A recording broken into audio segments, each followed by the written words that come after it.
Hast ever seen a mine? Hast ever been down it in its fabled grottos, walled with gems and canopied with torrid mineral belts?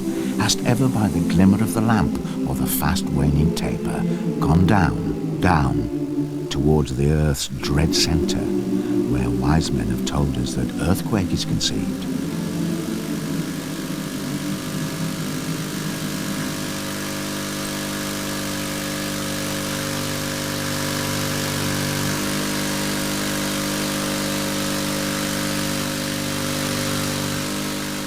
But now, the fabled grottos are to finally close for good. After more than 4,000 years, tin has been lifted from Cornish soil for the very last time. The distant rumbling from beneath the earth has at last fallen silent. On the wrong side. That's 42 Britain blocks was 380 fathom level. 380. The Cornish miner has been abandoned by the very market he helped to create. A bitter pill to swallow for an industry which 150 years ago employed 60,000 Cornishmen. We got these wrong. But now, it's finally dwindled to nothing. It seems their services are no longer required.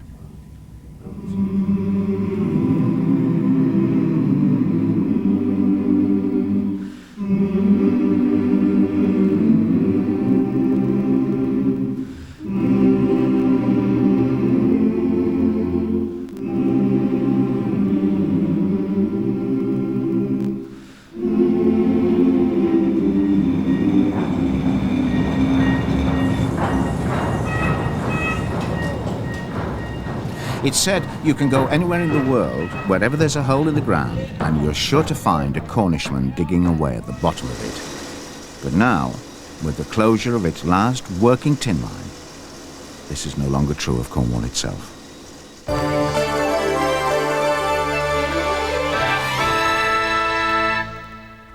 Good afternoon, welcome to the lunchtime news from West Country. South Crofty, Europe's last working tin mine, is closing and hundreds of miners are to lose their jobs. They were told when they arrived for work at the Camborne site this morning, as Alexis Bowater reports.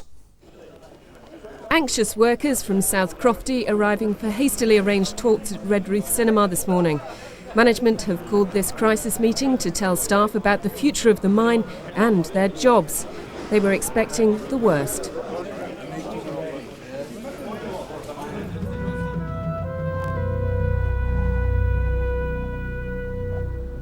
The full economic and historical significance of Cornwall's loss are all too apparent.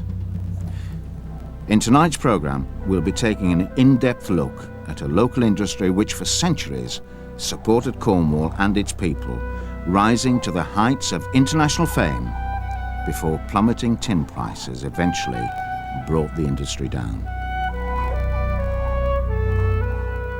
The day that Cornish mining died, South Crofty, the last working tin mine in Europe, has finally closed for good.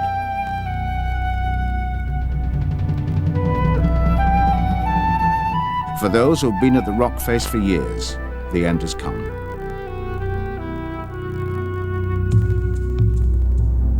I'm pleased that it come to an end. You know, I'm really fed up with it. You know, you cannot really have a life. You know, it's terrible.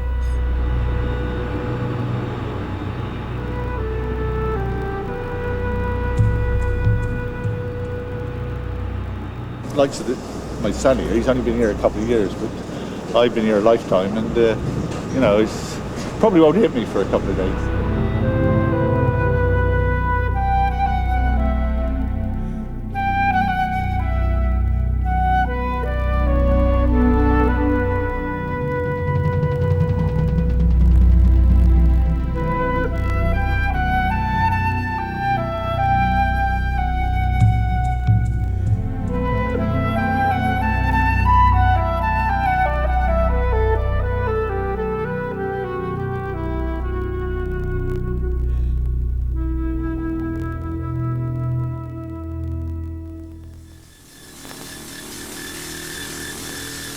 While these men tunnelled deep beneath Cornwall, the demand for the fruits of their labours was gradually slowing down.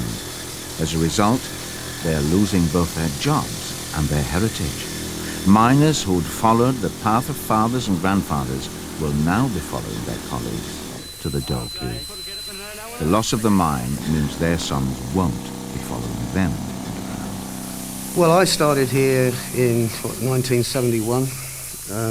It represents basically everything that I've got, you know, kind of houses, etc., etc. It's given me a living over those years, and a lot. I mean, it means a lot to me. I think it means a lot to an awful lot, a lot of people in this area.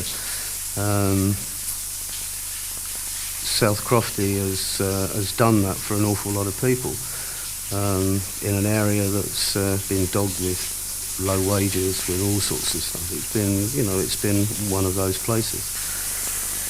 Right, to start with, I think you want to move 30 mil to me, so 30 mil south. Right, okay. But it's not the first time Cornish tin mining has hit hard times. Much of its long and eventful history has been a case of boom and bust.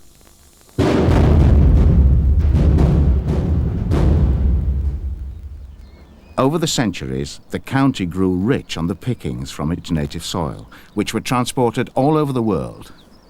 But the hard rock market was constantly getting tougher as costs rose and prices fell. It was the movement of international markets which began to dictate the price of tin. Other countries began to produce it more cheaply. The demand, which had driven the growth of the tin industry here in Cornwall, slowly began to ease up. From the end of the 19th century, the industry staggered into a gradual decline, which has continued to the present day. By the beginning of this century, it seemed the glory days of Cornish mining were already past.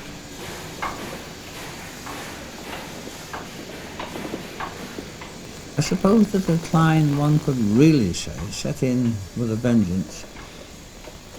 Slowly, just after the turn of the century, perhaps nearly 100 years ago now, and more rapidly following the end of the Great War, or First World War as we call it now, yes. But the Cornish miner is a hardy breed, tough as the rock from which he draws his living.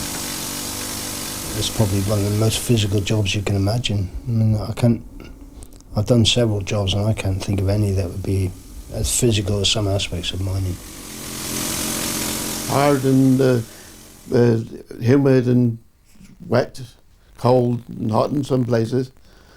And you was always working hard. You only had on was a pair of boots, shorts and nothing else, and a helmet. It was hard going, really. Hard going at that time, yeah. But there wasn't no other work going at that time, see, and it was lucky to have a job, really. I've done practically every type of mining job there are. I think probably one of the hardest jobs would be driving long inters, which is a tunnel about 6 feet high by 4 or 5 feet wide, distance of anything up to 100 metres. You drill and blast, and then you have to shovel it up with a banjo and a wheelbarrow and clear it out. And I think it's 100 weight for every square foot of granite, so you can imagine how much weight is in that. It takes you about 2.5 hours and no rest, 2 of you, 3 wheelbarrows each. That would be about most physical, and you come up absolutely drained, absolutely drained. You're soaking wet. You're working probably in temperatures of up to 100 degrees, certainly in some places. Drinking 2 to 4 litres of water. And you come up, and you have to come up into the winter air, freezing cold. And you've got that short run from the top of the shaft to the showers.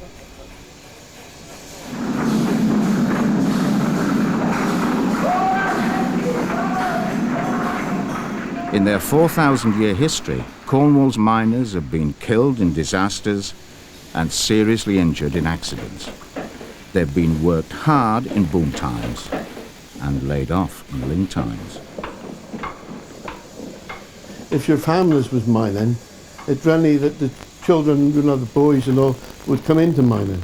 Some didn't, some went on other jobs, but there was only farming and mining was the biggest paid job really for the hours you was working. I was the 4th generation in my family to work there. My uncle, or 2 or 3 uncles, worked at the mine. Their father worked at the mine, and my grandfather's father also worked at the mine. So it's a family tradition for me, and it'd be a big loss if it did close.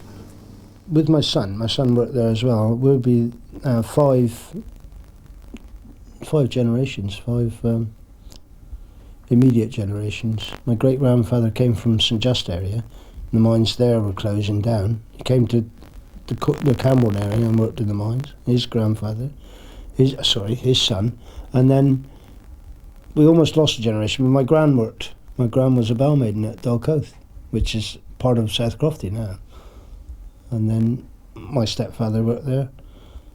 I've worked there and my son's worked there. But unfortunately the job's dried up and he's had to move away, which is a shame. It was a skill that was handed down from father to son. Some people took it up that was, very good as a number 1 man, could take over a machine and go on his own. And then another bloke, say he's come down, he was only a 2nd man. He would never be a machine man number 1 because he'd never had that push. And helps, get through the jobs. When you were underground, it sort of gets into your blood, sort of thing, I mean, if the conditions wasn't so bad as it was, you would think of making a career out of it. But I was waiting to get out of it as quick as possible. But the skills of local miners are likely to be buried here. When the 136 miles of tunnels beneath South Crofty are closed and flooded, never to be seen again.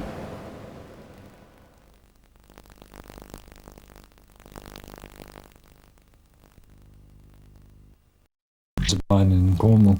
I think a lot of people relate to this mine, and where you're filming here today at my home, the mine is just down over the hill, and a lot of people see it. It's a visual thing. It can be seen from miles around, not only Camborne and Redruth, that wheel actually can be seen from quite a long way away, and people do relate to it. Mining in Cornwall has been there for hundreds and hundreds of years, and having Crofty as the last working tin mine is a bit of history everybody would like to keep in Cornwall. I think there is probably a sentimental side to it. It's not a sentimental job. It's not a job like thatching or something like that. It's a hard physical job, and people would have to do it to believe it. But there's certainly a amount of sentimentality in Cornwall for mining. It's traditional, I mean, wherever you look, there's a shaft. It may sound a bit as though we're nostalgic and all like that, but why not? Why not? We want mining to continue.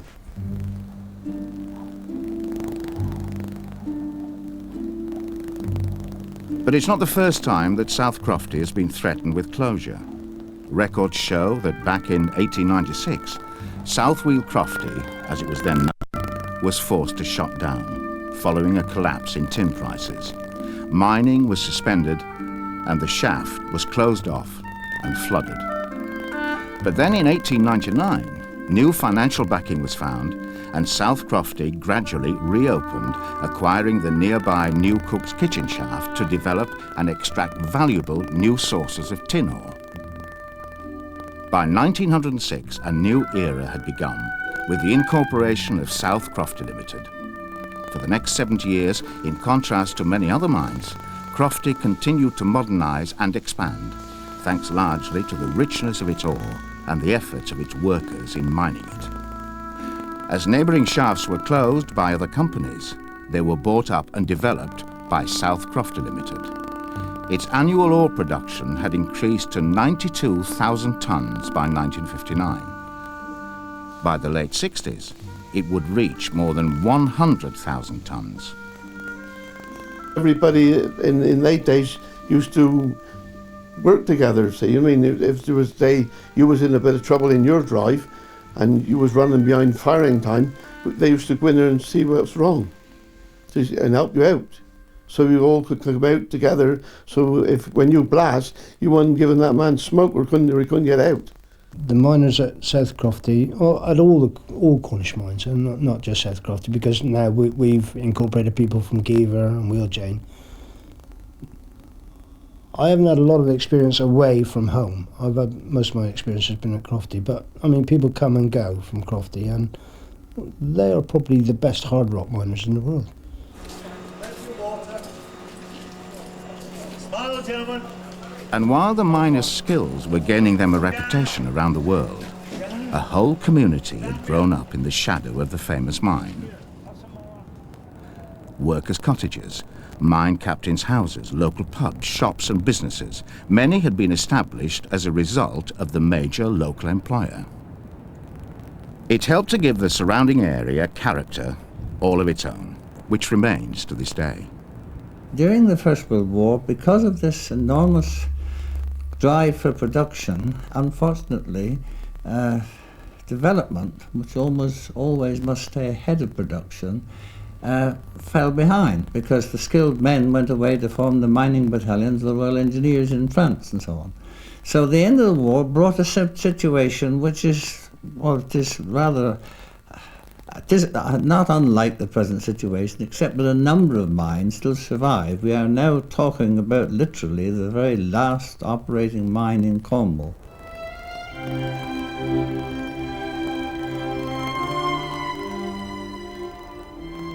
Today's economic depression seems a far cry from the days when mining had made Cornwall rich.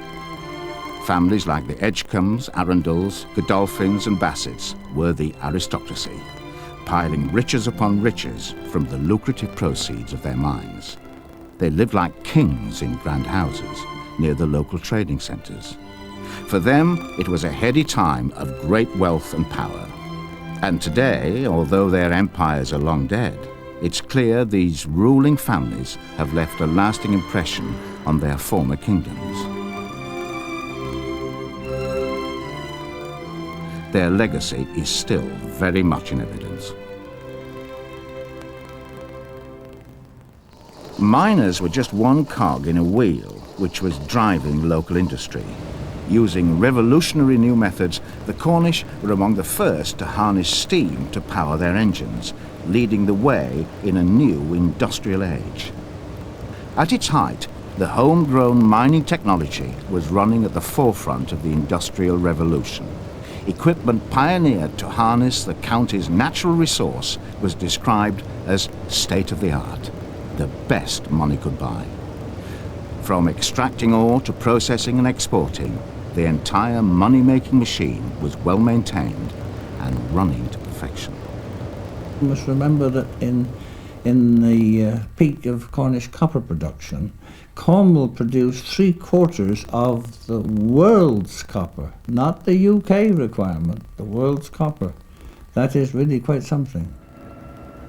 An overview of the international tin industry during the last century would have shown that this small county, tucked away at the far southwest tip of Britain, had become a world leader. The tin extracted from beneath this rugged landscape became sought after across the globe, catering for hungry world markets. And as its fame and reputation grew, more and more mines took root across the rich soil. Their distinctive granite engine houses were to leave a lasting imprint on this famous county.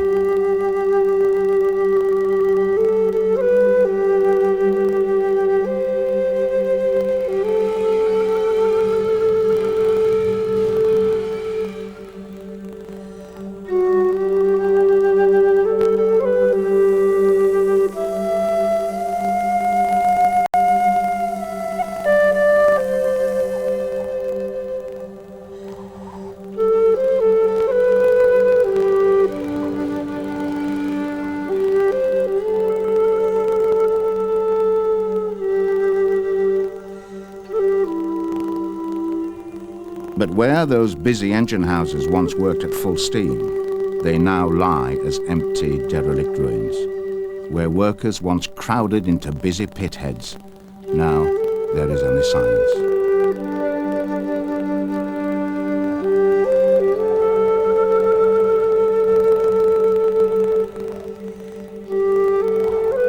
We can trace the point at which the worldwide demand for Cornish tin first showed signs of slowing. This took place in the latter half of the 19th century and was put down to a number of reasons, including increased foreign competition and falling prices. But miners then weren't to know that this was to become a familiar story over the next 100 years. One which would ultimately kill the very industry they'd sweated blood and tears to develop. Yes, well, it was nearly all mining. In those days, I mean, Falmouth Docks and hadn't come into its own. I suppose Holman's was there in force, but you didn't really do it because the whole of your time was taken up with working and going home and getting ready for the next shift, you know. It was as recently as the late 1980s that markets for Cornish tin really hit rock bottom. An international crisis sent prices plummeting, along with the job prospect of local miners. Finally, the owners could take no more, and almost all of the mines were forced out of business. It was to be the beginning of the end.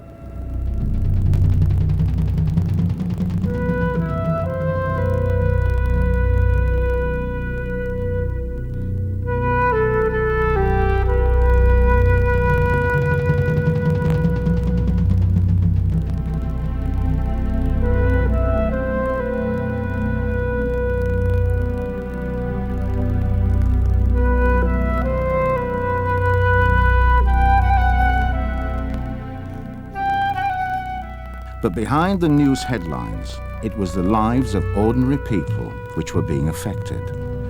Aside from the loss of Cornwall's most famous industry, there was a harsh economic reality to face. Hundreds of men had lost their jobs. Hundreds of families had lost their livelihoods. A lot of people, there's nothing else here to say at the moment. We're gone in this last 10 years, we've gone down. But you've got to realise if the mines stop, there's these other little industries that'll stop as well. The corner shop. And there's no work once, because you've been mining, you can't go back into do another other job, not that you've done something before you came into mining. By the early 1990s, Crofty stood alone as the sole survivor of the former glory days. It only did so after a continued financial struggle. In August 1994, Carnan Holdings Limited offered 48% of South Crofty plc to buy for £1.8 million through a public share issue. Despite the difficult economic conditions, many people from the surrounding area were stirred into coming forward to donate their own money in order to keep the business afloat. Cornish people, there's lots of them have put money in. I think he said it was about 8 million. But I mean, out of a small force in Cornwall, there's people down here that have put money into the company that really could ill afford to put it in there. I mean, they say, oh, we'd only put a few pounds in it, but it was giving somebody a job.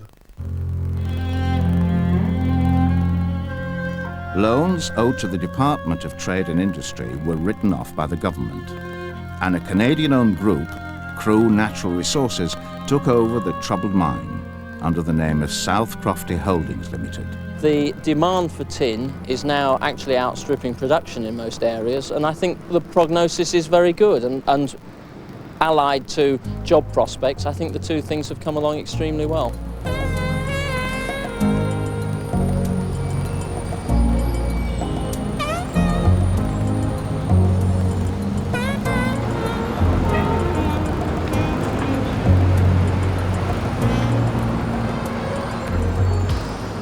The company taking over Crofty was prepared to put its hand in its pocket to help the mine. Owners Jerry Wright and Don Darch are said to have contributed £100,000 to the salvage operation from their own personal bank accounts, while underwriting a further £500,000 worth of debts. It was the fact that we were British and that I knew Cornwall very well that attracted us to the situation, because there are many mining opportunities worldwide. So the British Association led us to examine the project carefully. But in saying that, it was the fundamentals that drove it as far as we were concerned. I don't think we did make the wrong decision. I think on the basis of what we knew about the mine, the industry projections for tin price, exchange rates and so forth, I think at the time the decision was correct, and faced with the same set of data, we would probably make the same decision. In terms of regrets, it's always regrettable that our shareholders lose money in an investment, particularly as John and myself have put up the major part of that investment from our own pockets. But I think we take satisfaction in the fact that we were able to give the last tin mine in Cornwall an opportunity to survive. We were able to work with a great workforce and management at the mine, and I think they made every effort that one could expect to keep the mine open. Unfortunately, economics just kills it in the end, but we don't regret the decision at all. Certainly it was the miners' commitment, the efforts that in fact have kept the mine going as long as it has.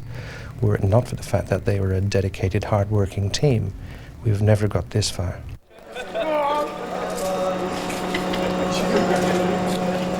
A continuing depression in tin prices, coupled to a strong English pound, caused problems when translating overseas profits into British currency. While tin in the early 80s could be sold at £10,000 per tonne, now Crofty mines it at £4,000 per tonne and sells it at £3,300. So for every tonne of tin ore produced, the mine was soon said to be losing up to £700. As the situation became increasingly desperate, the workers sacrificed pay rises and holidays in order to keep the business afloat. People there that work very hard, they're trying to maintain their standards, and they've taken pay cuts. They've done everything they can possibly do to keep in work and keep the mine open. Giving away wages, giving away holidays, but there's got to be a time when you say, look, we can't afford to give away nothing. Although morale was very low because of the circumstances with tin prices, pay cuts come into it, longer hours, morale was down. We kept going because that's the sort of people they are doing. It seemed the writing was on the wall.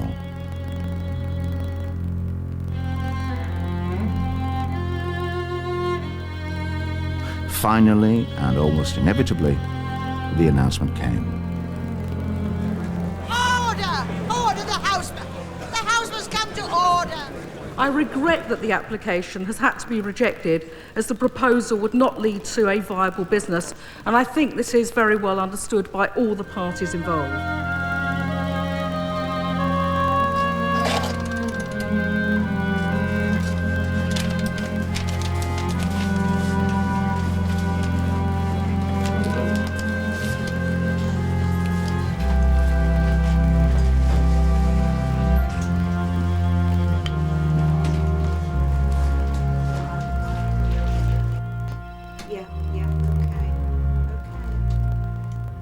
it says that they cannot assist us with the grant as we propose. The management, having sunk millions into the Camborne site, had decided to cut their losses and pull out. Crofty was closing. The last bastion of Cornish tin had fallen, and in economic terms, the casualty toll was likely to be high.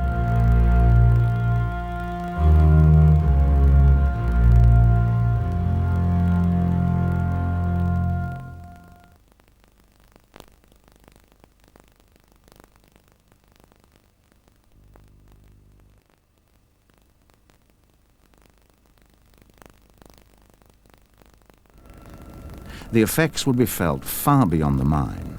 An economic report commissioned by Cornwall County Council said the closure of the mine would create an annual loss to West Cornwall of some £2.5 million.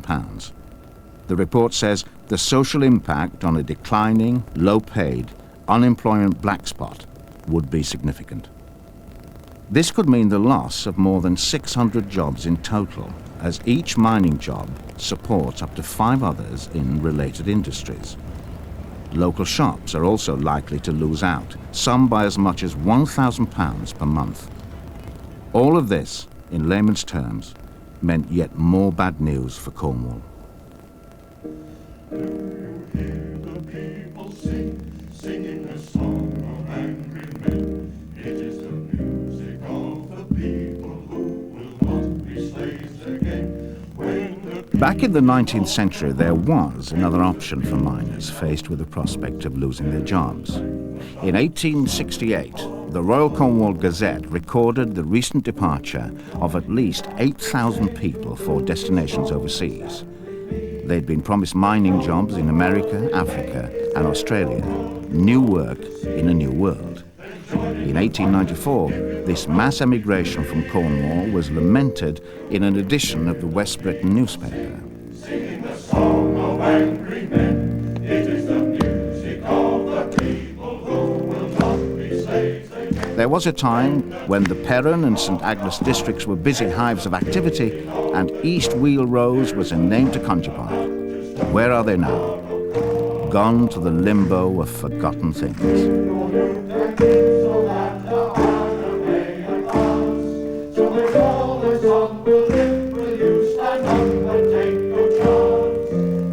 And it's in the furthest flung corners of the world where the descendants of those early emigres can now be found. They've been adopted by the lands to which their ancestors were forced to travel in order to earn a living, but the links with the old country are still in evidence. Even today, Cornwall has taken mining to the world. I mean, with the redundancies that have been in the recent past, lots of the young high earners have gone to civil construction on the Channel Tunnel, stuff like that, on the sewer works that are around at the moment. They've gone all over the world, Sudan, Australia, Canada. I mean, not 10 years ago, a load went to Canada to work. And, you know, they've made their lives there, mining. My brother-in-law was in Canada mining. He went from Wheel Jane, which is now part of the same company. So, yeah, they've taken mining all around the world, everywhere. Indonesia, places you would never dream there was any mining. I could go on road teaching for 3 years if I wanted to. But my missus wouldn't let me go. Those who stayed behind have their own stories of strong comradeship which lasted through decades of hard work. I enjoyed every minute I was down there. I had the good days and the bad days, and I mean, some days you get wild and hot and bothered and it's slanging matches and all, but in the end of the day, you come home and you have a wash and all these, you fall out with people. I come home and have a wash and that was it. You never had no malice, not with people. The team spirit down there is second to none. Everybody look out for each other. Everybody help each other in any way they can, whether you're working underground or socialising in the pub. They're always there, and they're the best friends you'll ever have. One close-knit family. I think it's an incredible job. It's an incredible environment to work in. I mean, the rewards were good. There's no two ways about that. I mean, it was probably between 2 and 3 times the pay of any comparable job anywhere, and that was the reason. The friendliness, the actual camaraderie. It was an incredible place. It still is a good place to work. But times change, and you don't get. There's not so many people, so there's not so many people to get friendly with. A lot more difficult, more spread out.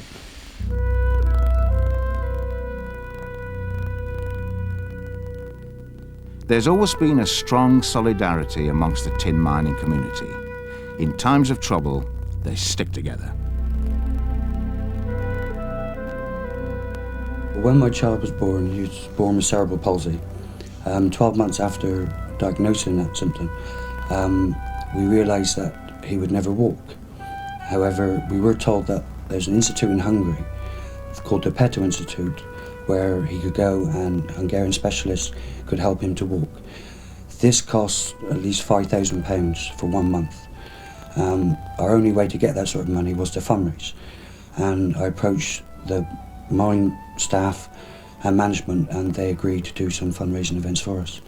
They've got one brother still up there, and I just see people when I'm out walking around that still in the mine, and then they just say to me, "Oh, was it you were right?" I said, "Yeah, I'm going on very well." And they tell me where they're towing, and I'll put a chin bag and say, "This, we're in here now, we've stopped this." But lots of the places that I was in have stopped now, say. They haven't got much work there. Some of my family worked there, or have worked there, I should say, in the past. I'm sure that everyone in Cornwall, a Cornish person, has got or knows somebody that actually worked there in that mine, and the history is there, as you say. I think the loss of the mine would be a major blow to the Cornish history, just as much as it would for the jobs. With their ancestors, and Cornwall was noted for its tin production, and it is really sad to think that it might happen, but I wouldn't like to really think it's going to happen. I think they'd be heartbroken. I'm sure they would be. I mean, yeah, people who move from here to all parts of the world and take a memory of Crofty. Lots of students come to us, as their work experience in the last years, and they go all around the world, and obviously they're going to hear about Crofty going, or potentially going, and they're going to be sad, yeah. I'll certainly have a lump in my throat, and I'm sure that every Cornish person, whether they live in Cornwall or wherever, will certainly have a lump in their throat, and fingers crossed, we just hope that day doesn't come. When men have lost their jobs, or in some cases their lives, fundraising events have traditionally been held to help them and their families.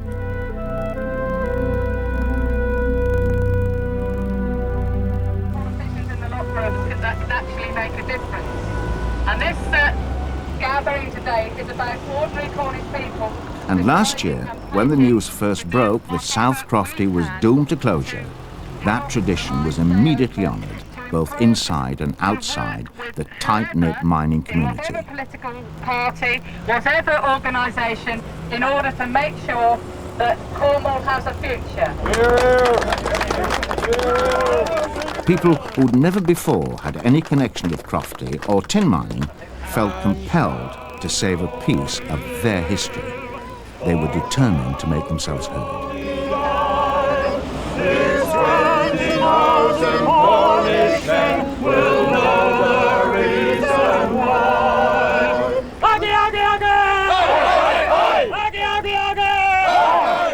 All were gathered with one aim, to save the mine. It's very nice to see the people behind us. I mean, you always get an idea of what people feel about the place, but it's nice now. It's almost like when someone dies and people always say nice things about them then. It's nice to see what people think of us while we're still here. Then came a series of urgent meetings, both in Cornwall and Westminster, as proposal after proposal was put on the table in an attempt to fight the threat of closure. Government grants were applied for. Emergency measures were hastily investigated, while the threat of redundancies loomed ever closer.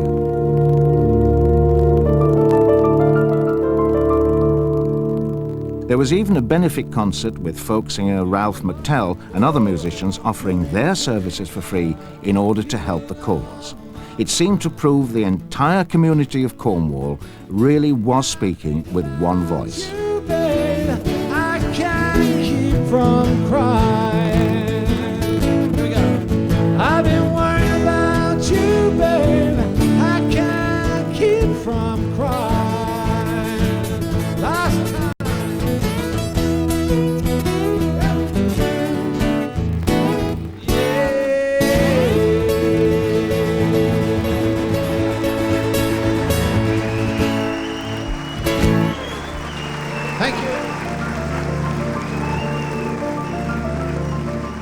As part of the Crofty appeal, thousands of signatures were collected from all over the world, calling for immediate government intervention in the matter. 2 local men personally delivered them to Downing Street, adding weight to the political campaign. It can't go on forever. I mean, everything has to come to its end, if you like, but the mine can still be viable, and I'd be devastated if it's shut now. I'm hoping it will keep going. Derek, what do you think the closure of the mine, if it came to that, would do for your part of Cornwall? It would devastate the Camborne Redruth area. It's the last thing it needs, is another major industry to go down. I think we've all done our little bit to try and save this mine in whatever way we can, as you say, with petitions, with concerts that have been put on, the tin ingot, and I think there's other thing. I think someone's actually doing a pasty at £1 or something. So I think everybody's trying to do their bit to save the mine. And this is who they were fighting for. The people behind every miner who walks out of the gates for the last time. Wives, girlfriends, children, families. All will suffer directly and indirectly from Crofty's closure. This is the human face of an economic disaster.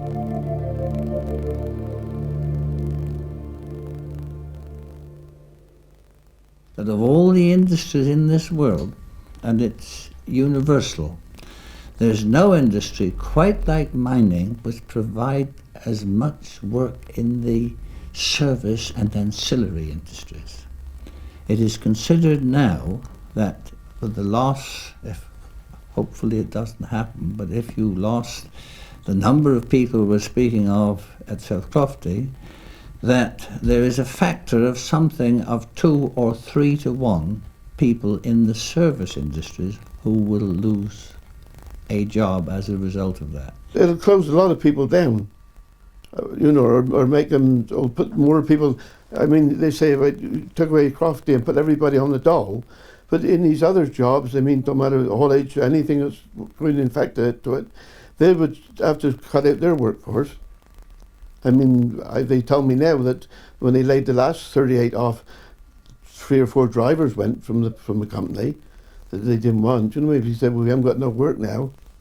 I think it will affect a lot of people in Cornwall right across, you know, from the political spectrum. Doesn't make any difference whether you're, whatever party you're from. This will affect every member of the families that work in that mine, and it'll probably thousands of people. And that's the history bit that will be lost, and I think that will be a great loss for not only Camborne Redruth but the whole of Cornwall. It's a shame that young children have to move out of Cornwall.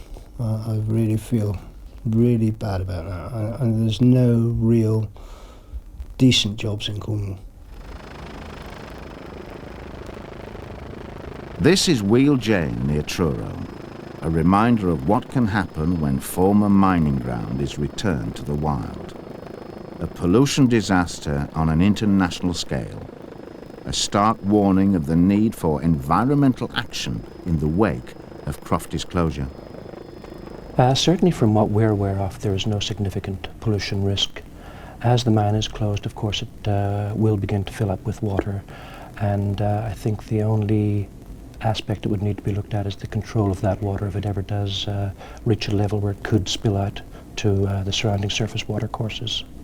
But we don't perceive any significant environmental hazard. It was a very difficult decision, and that is why it's being somewhat protracted, and why we, I think, exhausted every avenue to see how we could keep it going. The reduction in the workforce, cutting back where we could, talking with the government, meeting with the DTI, meeting with the local MP, I think everybody worked very hard to see if it could continue. And indeed, as a part of the last approach to the government, we did offer to put in another £1 million into the project. But we had to be quite straightforward and say that in our view, we could only be probably delaying the situation. Oh yes, you're bound to have a regret, you know, because you spent, it'd been your lifetime to me. I mean, it was just shut, that was it, you know, and you would say, I mean, now I'm out through injury, I've got another brother that's still there, and he would be like everybody else, say, well, I want to go on a bit longer, and a lot of the young people who are there now, or got young families, they were hoping that they can have another 10, 15, 20 years out of it.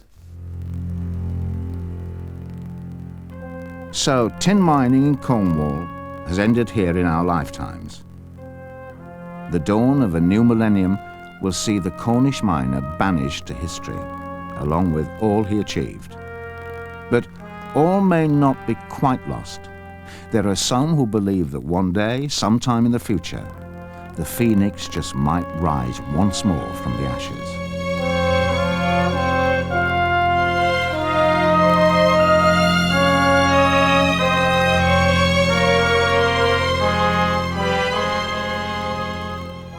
There may be a time, I won't live to see it, but there may be a time when this country will need to look to its indigenous mineral resources more so than it does today. What we must ensure is that they are not sterilised in any way by trite schemes of prettying things up, which means that those mineral resources which are invaluable, and you can only win them where the good Lord put them. You can't make them appear somewhere like you can build a factory. Others take a dimmer view of Crofty's prospects. I think once it's lost, it will be lost.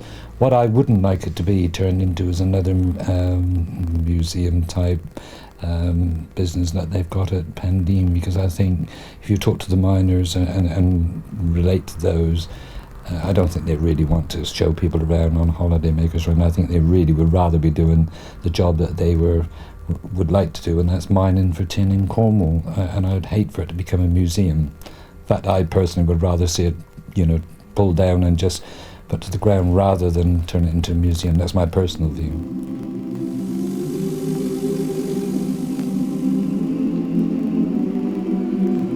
Mining's been part through our blood, through every Cornish person's veins, I'm sure, and it will be a sad loss if it does go. I should feel extremely sad, because perhaps I wouldn't have liked to have been alive at the time when that happened, but it's my misfortune, if that does happen, and I hope it doesn't, to have to bear the feelings which I'm sure I shall have.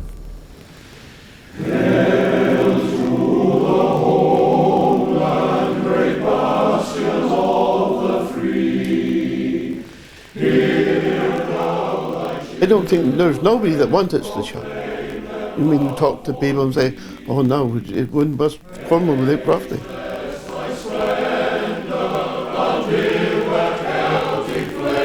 We've lost too much already, and I think this mine closure, if it does happen, will be the final nail in Cornwall's coffin, and therefore we've really got to stand it and be counted. But will there ever be a time when the world's need for naturally produced resources opens up Cornwall's mines once more?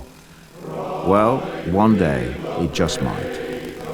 But until then, it seems the sun has finally set on Cornish tin.